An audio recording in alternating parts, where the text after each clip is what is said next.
Praise the Lord. आप सभी को जय मसीह की। खुदावंद प्रभु यीशु मसीह के नाम में और होप प्रेयर सेंटर की ओर से आपको आशीष मिलने पाए। आज है डे 6 और आज हम प्रार्थना के विषय में सीखने जा रहे हैं, क्योंकि आज उपवास का टाइम चल रहा है। तो आज हमारा जो विषय रहेगा वो है उपवास। Hallelujah, hallelujah. मेरे प्रियो, मैं आपको यीशु मसीह के नाम में और होप प्रेयर सेंटर की ओर से आशीष देता हूँ।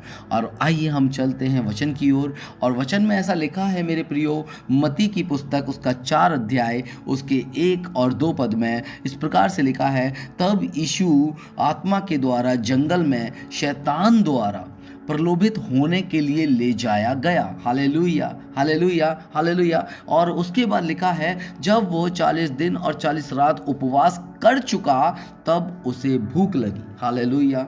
मेरे प्रियो, मैं बताना चाहता हूँ आज मैं बताना चाहता हूँ इस डे 6 में, आज दिन 6 में, कि परमेश्वर यीशु जब उपवास रहे तो उपवास के संग उनके सामने एक लक्ष्य था।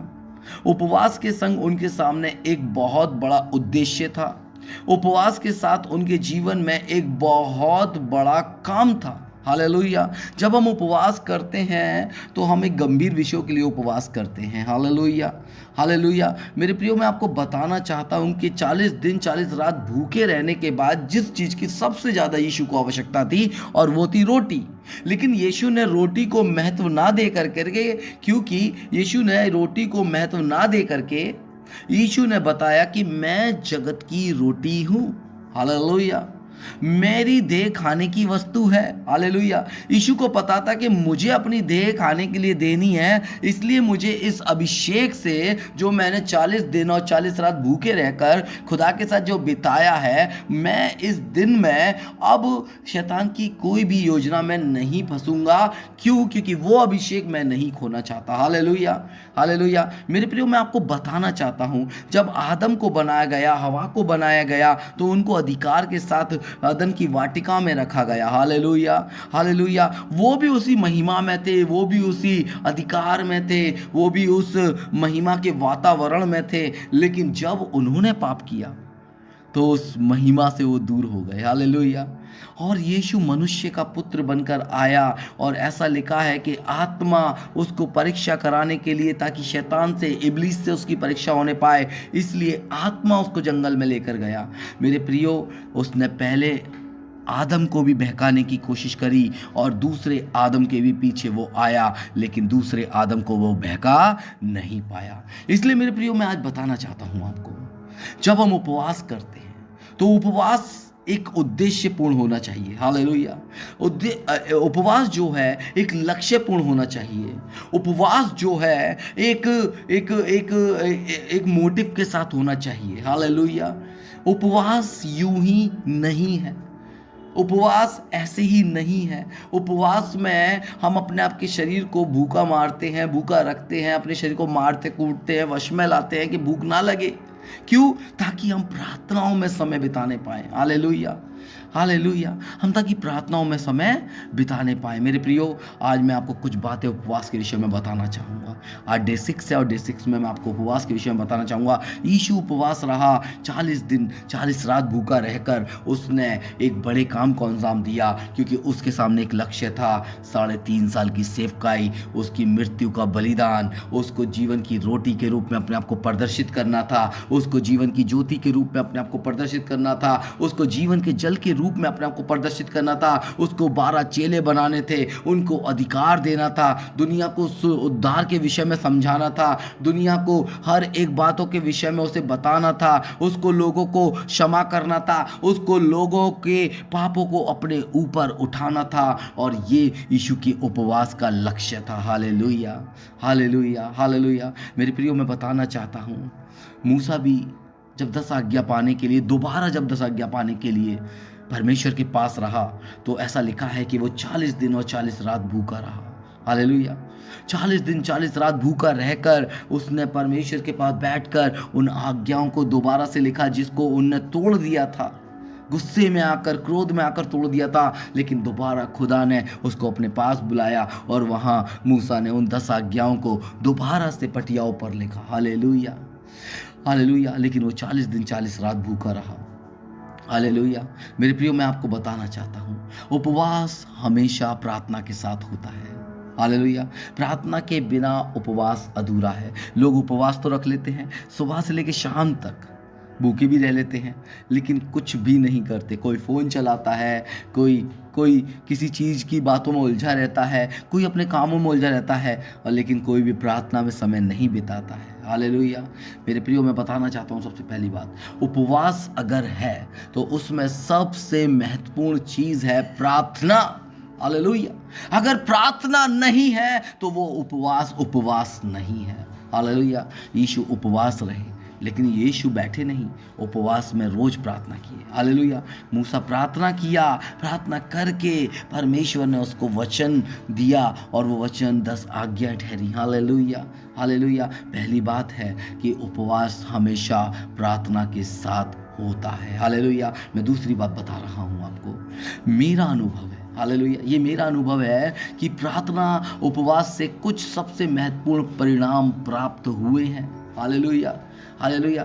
फॉर एग्जाम्पल, यीशु मसीह जब उन्होंने उपवास किया तो जगत उसके द्वारा उद्धार के स्वाद को चखने पाया। हालेलुया। जब योना को भेजा गया तरशीश को, और वो नीनवे को भाग गया, और सॉरी, है ना, और जब वो भाग गया तो योना को एक काम से भेजा गया था, और वो काम क्या था?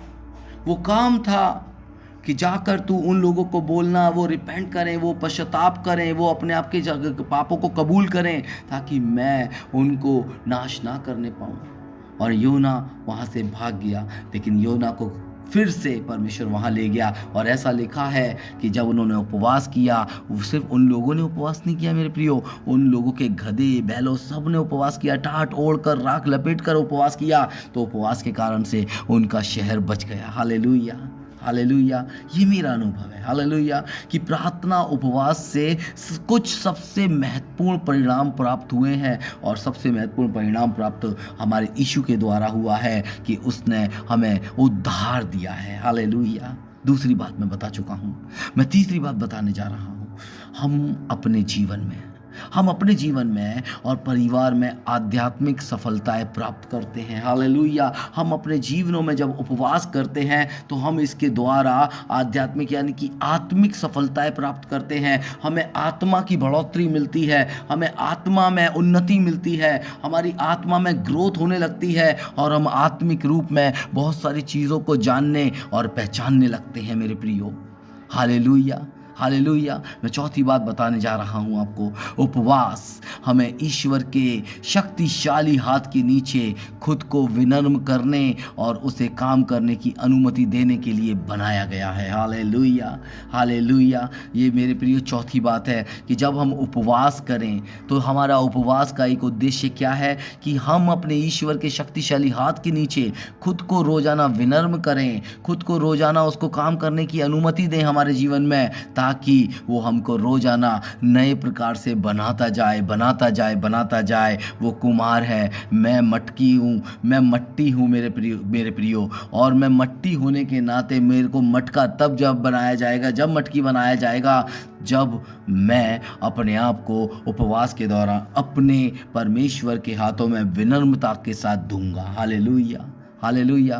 पांचवी बात मैं बताने जा रहा हूँ, वो हमें अपने बारे में और अधिक सिखाता है। जब हम उपवास करते हैं मेरे प्रियो, वो हमें और अधिक सिखाता है, हमें थोड़ा नहीं सिखाता है, वो भेद भरी बातों का प्रकटीकरण कर देता है, वो भेद भरी बातों को खोल देता है और हम सीख पाते हैं। छठी बात बताने जा रहा हूँ, वो हमें हमारे पापों को और हमारे मुद्दों को भी दिखाता है। हालेलुया। हमारे जो फैसले हैं हमें उनके ऊपर हमारा ध्यान लेकर जाता है, वो हमारे पापों पर हमारा ध्यान लेकर जाता है, ताकि हम उपवास के दौरान जब खुदा के पास आएँ तो हम पापी होकर ना आएँ, हम अपने फैसले लेकर ना आएँ, वरन जब बैठें तो आत्मा की अगुवाई में चलते जाएं और उससे प्रार्थना करते जाएं। हालेलुया। सातवीं बात बताने जा रहा हूँ मेरे प्रियो, प्रार्थना और उपवास में सामर्थ है। हालेलुया।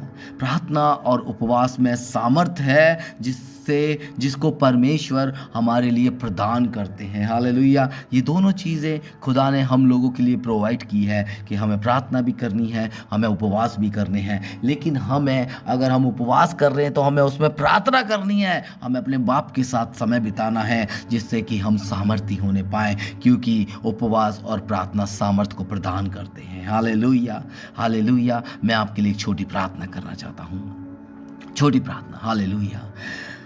परमेश्वर आपको और हमको, सबको, जितने भी लोग इस प्रार्थना को सुन रहे हैं प्रभु, परमेश्वर हम सबको उपवास के अनुशासन को विकसित करने के लिए, यानी कि उसको बढ़ाने के लिए, प्रभु पिता परमेश्वर हमें आपका मार्गदर्शन चाहिए, हमें मार्गदर्शन चाहिए प्रभु आपका, ताकि आज हम और भी बेहतर तरीके से आपके जीवन को और आपके हृदय को और आपके पिता परमेश्वर विचारों को अनुभव करने पाए मेरे खुदा, समझने पाए। खुदा ये हमारी विनती है आपसे, हम पर अपने विचारों को और अपने हृदय को प्रकट कीजिए मेरे खुदा। यीशु धन्यवाद देते हैं। आमीन, आमीन, आमीन।